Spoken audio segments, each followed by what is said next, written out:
वालेकुम। आज का हमारा जो टॉपिक है वो है ट्रिग्नोमेट्रिक फंक्शंस। ठीक है, मैंने अपने प्रीवियस लेक्चर में आपको बताया था कि ट्रिग्नोमेट्री का मतलब क्या होता है। ट्रिग्नोमेट्री का मतलब होता है वो थ्री एंगल शेप जिसको हम मैयर करते हैं, जिसके बारे में हम सारी मैयरमेंट्स करते हैं। अच्छा, मैंने जो है अपने प्रीवियस लेक्चर के अंदर फर्स्ट ईयर की जी बुक जो है वो ट्रिग्नोमेट्रिक जो उसका ट्रिग्नोमेट्रिक का पोर्शन है उसके अंदर चैप्टर नंबर 9 जो है उसकी 9.1 के बारे में डिस्कशन की थी। अब आगे जो 9.2 के लिए 9.3 4 जितनी भी आगे एक्सरसाइजेज हैं ट्रिग्नोमेट्री से रिलेटेड, उनके बारे में जो भी फॉर्मूलाज यूज़ होने हैं हम अब वो डिस्कस करेंगे। आज हमारा जो है टॉपिक वो है ट्रिग्नोमेट्रिक फंक्शंस।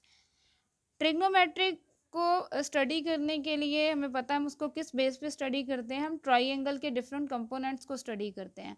अब यहाँ पे हमारे पास एक ट्राइंगल है ए बी सी। ठीक है, ये क्या है? ये एक right angle triangle. Right angle triangle किसे कहते हैं? जिसमें एक एंगल जो है वो 90 डिग्री का होता है। अब हमारे पास जो ए बी है वो ट्राइंगल की बेस है, बी सी जो है वो परपेंडिकुलर है और ए सी जो है वो हाइपोटेन्यूस है। अब ट्राइंगल के अगर आपसे क्वेश्चन आप पूछा जा सकता है एमसीक्यूज में भी कि ट्राइंगल के कितने कंपोनेंट्स होते हैं। ट्राइंगल इज हैविंग 6 कंपोनेंट्स और वो 6 कंपोनेंट्स में से थ्री थ्री जो है वो एंगल होते हैं और 3 जो है वो उसकी क्या होती हैं? साइड्स होती हैं। अच्छा, अब हमने जो बेसिक ट्रिग्नोमेट्रिक फंक्शंस है ना वो स्टडी करने हैं, जो कि क्या है जिससे हमारा सारा आगे ट्रिग्नोमेट्री का काम जो है वो रिलेट करेगा। उसमें है 3 जो होती हैं ना वो बेसिक ट्रिग्नोमेट्रिक फंक्शन होते हैं और 3 उनके रेसिप्रोकल्स होते हैं। जो बेसिक फंक्शंस होते हैं वो होता है साइन थीटा, कॉस थीटा और टेन थीटा। और इस साइन का रेसिप्रोकल होता है कोसेकेंट थीटा, कॉस का रेसिप्रोकल होता है सीकेंट थीटा और टेन का रेसिप्रोकल होता है कॉट थीटा। अब हमने जो है इसी ट्राइंगल के परपेंडिकुलर, हाइपोटेन्यूस और बेस से जो है वो इनको सॉल्व करना है, जो कि हमारा 9.2 का काम है। साइन थीटा जो है वो है परपेंडिकुलर ओवर हाइपोटेन्यूस। आपने इन फार्मूलाज को जो है वो याद कर लेना है, क्योंकि ये हमारे फार्मूलाज एक्सरसाइज के अंदर यूज़ होंगे। अच्छा, अब यहाँ पे जो है साइन थीटा परपेंडिकुलर और हाइपोटेनस है। मैंने आपको बताया है कि कोसेकेंट थीटा जो है वो साइन थीटा का रेसिप्रोकल है, तो वो क्या हो जाएगा? Hypotenuse over perpendicular. इसी तरह कॉस थीटा है बेस ओवर हाइपोटेनस, तो सीकेंट जो है उसका रेसिप्रोकल है, तो ये इसका रेसिप्रोकल लेंगे तो हाइपोटेनस ओवर बेस आ जाएगा। टेन थीटा जो है वो परपेंडिकुलर ओवर हमारे पास परपेंडिकुलर ओवर बेस है, तो कॉट जो है वो उसका रेसिप्रोकल है, तो ये रिवर्स हो जाएगा, इसका बेस ओवर परपेंडिकुलर आ जाएगा। इस इन क्वेश्चन को स्टडी करने के लिए हमारे पास एक थ्योरम है, पैथागोरस थ्योरम। पैथागोरस थ्योरम क्या है? हाइपोटेन्यूस का स्क्वायर इज इक्वल टू होता है परपेंडिकुलर स्क्वायर प्लस बेस का स्क्वायर। अच्छा, यहाँ पे हमारे पास कुछ फंडामेंटल आइडेंटिटीज़ हैं और ये फंडामेंटल आइडेंटिटीज़ जो हैं ये 9.4 के क्वेश्चंस में भी यूज़ होंगी और भी बहुत सारे फार्मूला जिसके साथ यूज़ होंगे। अब 3 बेसिक जो आइडेंटिटीज़ हैं वो है sine square theta plus cos square theta is equal to 1, 1 plus tan square theta is equal to secant square theta और third one is 1 plus cot square theta is equal to cosecant square theta. अच्छा, ये 3 fundamental identities हैं। इसके अलावा हम जो study करेंगे वो है साइंस ऑफ ट्रिग्नोमेट्रिक फंक्शंस। अब जो ट्रिग्नोमेट्रिक फंक्शंस हैं वो अगर तो ग्रेटर देन ज़ीरो हैं, ठीक है, फिर तो हमारे पास फंक्शन जो है वो पॉजिटिव होगा, और अगर हमारे पास लेस देन ज़ीरो होगा फंक्शन, ट्रिग्नोमेट्रिक फंक्शन, तो वो क्या हम क्या कहेंगे? वो नेगेटिव है। ठीक है, अब नेगेटिव और पॉजिटिव का हम कैसे जो है हम इसको देख सकते हैं। अब हमारे पास यहाँ पे 2 प्लेन्स हैं, एक एक्स एक्सिस है और एक वाई एक्सिस है। ठीक है, अब यहाँ पे हमारे पास 4 क्वाड्रेंट हैं। ये क्वाड्रेंट नंबर 1 है, ये क्वाड्रेंट नंबर 2 है और ये क्वाड्रेंट नंबर 3 और ये क्वाड्रेंट नंबर 4 है। क्वाड्रेंट नंबर 1 के अंदर जो हमारे पास एंगल्स होते हैं वो होते हैं 0 से 90 डिग्री तक, और क्वाड्रेंट 2 में 90 से 180 तक, क्वाड्रेंट नंबर 3 में 180 से 270 तक और क्वाड्रेंट नंबर 4 में 270 से 360 में।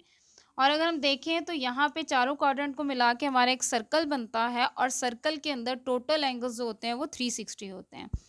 अब हमारे पास क्वाड्रेंट नंबर 1 के अंदर यहाँ पे ऑल पॉजिटिव लिखा हुआ है। इसका मतलब है क्वाड्रेंट 1 के अंदर सारी ट्रिग्नोमेट्रिक रेशियोज जो होती हैं वो पॉजिटिव होती हैं, ट्रिग्नोमेट्रिक फंक्शंस भी और उनके रेसिप्रोकल्स भी। अब हमारे पास क्वाड्रेंट नंबर 2 के अंदर जो है वो सारी नहीं बल्कि सिर्फ साइन थीटा पॉजिटिव होता है, और साइन थीटा के पॉजिटिव होने की वजह से उसका रेसिप्रोकल कोसेकेंट थीटा भी क्या होता है, पॉजिटिव होता है। ठीक है, पॉजिटिव यहाँ पे साइन और कोसेकेंट है। अब क्वाड्रेंट नंबर 3 के अंदर tan पॉजिटिव होता है, और अगर tan पॉजिटिव होता है तो उसका रेसिप्रोकल भी क्या होगा, पॉजिटिव होगा। क्वाड्रेंट नंबर 4 के अंदर क्या है, cos पॉजिटिव है। ठीक है, अगर cos पॉजिटिव है तो आपको पता है उसका रेसिप्रोकल भी क्या होगा, पॉजिटिव। इस तरह से आप इन ट्रिग्नोमेट्रिक फंक्शंस को इजीली अंडरस्टैंड कर सकते हैं कि कौन सा ट्रिग्नोमेट्रिक फंक्शन किस क्वाड्रेंट के अंदर पॉजिटिव है, किस क्वाड्रेंट के अंदर नेगेटिव है। अच्छा, अब यहाँ पे जो कॉमन सेंटेंस इसको याद रखने के लिए जो है वो इसको याद किया जाता है, जिस कॉमन सेंटेंस है वो है ए, अगर हमारे पास ऐड शुगर टू कॉफ़ी है। ठीक है, ये एक सेंटेंस है, अगर आप इसे याद कर लें तो आप इस फंक्शंस को बता सकते हैं कि कौन से क्वाड्रेंट में कौन सा फंक्शन पॉजिटिव होगा। देखिए, फर्स्ट क्वाड्रेंट के अंदर हमारे पास ऑल पॉजिटिव होते हैं तो हम ए से याद रख सकते हैं ऐड। सेकंड में साइन पॉजिटिव है तो इसका मतलब है शुगर, और थर्ड में टैन पॉजिटिव है तो टू, और सी जो है वो कॉज को रिप्रेजेंट कर रहा है, उसका मतलब कॉफ़ी। तो आप अगर ये सेंटेंस याद कर लें तो आप इजीली अंडरस्टैंड कर सकते हैं कि कौन से क्वाड्रेंट में कौन सा जो है हमारे पास जो ट्रिग्नोमेट्रिक फंक्शन है वो पॉजिटिव होगा, ऐड शुगर टू कॉफ़ी। अब देखिए, अगर आपसे पूछा जाए कि साइन किस क्वाड्रेंट में पॉजिटिव है तो आपके माइंड में है add sugar to coffee, sugar S से शुगर स्टार्ट हो रहा है तो इसका मतलब सेकंड नंबर पे आ रहा है, तो साइन किस क्वाड्रेंट में पॉजिटिव होगा, सेकंड क्वाड्रेंट में। अच्छा, अब हमारे पास हमने ये देखना है कि हमारे पास जो आपको बताया है मैंने कि हमारे पास क्वाड्रेंट जो थे उससे हम उस फिगर से हमें ये क्लियर हो जाता है कि हमारे पास साइन, आपने ये वैसे भी याद रख सकते हैं कि सारी ट्रिग्नोमेट्रिक जो रेशोज़ हैं वो अपने माइनस को एंगल से बाहर निकाल देती हैं सिवाय कॉस के। ठीक है, देखिए साइन के एंगल में नेगेटिव का साइन आएगा तो वो बाहर निकाल देगा, कोसेकेंट भी, लेकिन कॉस और उसका रेसिप्रोकल अपने नेगेटिव साइन को बाहर नहीं निकालता, इसलिए कॉस और सीकेंट जो है वो पॉजिटिव होते हैं। बाकी सिक्स की सिक्स जो फोर ट्रिग्नोमेट्रिक रेशियोज हैं वो क्या होती हैं, नेगेटिव होती हैं। इसी एक्सरसाइज के लिए 9.3 के लिए ये 9.2 तक का काम था। 9.3 के अंदर जो है वो हमने टेबल की कुछ वैल्यूज़ कुछ एक्यूरेट एंगल पे आपको याद होनी चाहिए, और उनको आप बड़े इजीली जो है वो तरीका से याद रख सकते हैं। यहाँ पे मैंने एक टेबल बनाया है, और टेबल के अंदर मैंने क्या किया है, यहाँ पे अपने फंक्शंस रख लिए हैं, साइन थीटा, कॉस थीटा और टैन थीटा। यहाँ पे मैंने क्या कहा है, कुछ एक्यूरेट एंगल्स पे उनकी मेजरमेंट लिख ली है जो कि कॉमनली यूज़ होते हैं क्वेश्चंस के अंदर। अब यहाँ पे 0 डिग्री है, 30 डिग्री है, 45 डिग्री है, 60 डिग्री है और 90 डिग्री है। आप इसको कैसे याद रख सकते हैं, देखिए अगर हम टेबल बना लेंगे ना, आपको ये टेबल याद हो जाएगा तो हम इजीली वैल्यूज़ को अपने क्वेश्चंस के अंदर पुट कर सकते हैं। साइन 0 डिग्री पे जो है वो 0 ही होता है, और साइन जो कॉज है ना वो 90 डिग्री पे 0 होता है। ये दोनों एक दूसरे से ऑपोजिट रिएक्ट करते हैं। अब साइन 90 पे 1 है तो कॉज 0 पे 1 है। ठीक है, अगर आप साइन और कॉस के कॉलम्स याद रख लेंगे तो टैन ऑटोमेटिकली साइन को कॉस से डिवाइड करने से आ जाएगा। अब देखिए, साइन 30 पे 1/2 है लेकिन कॉस 60 पे 1/2 है। साइन 60 पे स्क्वायर रूट 3/2 है और कॉस 30 पे स्क्वायर रूट 3/2 है। अब रही बात 45 की, तो उस पे दोनों जो है वो सेम वैल्यूज दे रहे हैं, 1/√2, ये भी क्या है 1/√2। आप देख लें, यहाँ पे 0 है, ये 0 है, ये 1 है, ये 1 है, ये ऑपोजिट वैल्यूज चलती जा रही हैं, और जो एक जब बच जाती है साइन 45 की तो वहाँ पे ये दोनों सेम आंसर दे रहे हैं। अब हमने tan फाइंड आउट करना, तो आपको पता है tan का फॉर्मूला साइन ओवर कॉस होता है, तो 0 को 1 से डिवाइड करेंगे तो 0 आएगा। इन वैल्यूज़ को डिवाइड करेंगे तो 2 से कैंसिल आउट हो जाएगा, 1/√3 आ जाएगा, और यहाँ पे ये दोनों कैंसिल आउट हो जाएंगी तो 1 आ जाएगा। इसको डिवाइड करेंगे तो √3।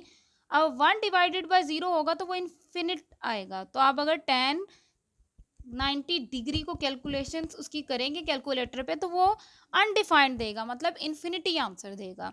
तो आप जो है वो इस तरीका से अपनी टेबल की वैल्यूज़ को जो है वो इजीली अंडरस्टैंड कर सकते हैं। आज का लेक्चर हमारा यहीं पे एंड होता है। मेरा अगला लेक्चर मिस मत करिएगा, क्योंकि उसके अंदर हम जो है वो सारे ट्रिग्नोमेट्रिक फंक्शंस जो हैं, ट्रिग्नोमेट्रिक फार्मूला सॉरी जो यूज़ होंगे ट्रिग्नोमेट्री के अंदर, उनको डिस्कस करेंगे।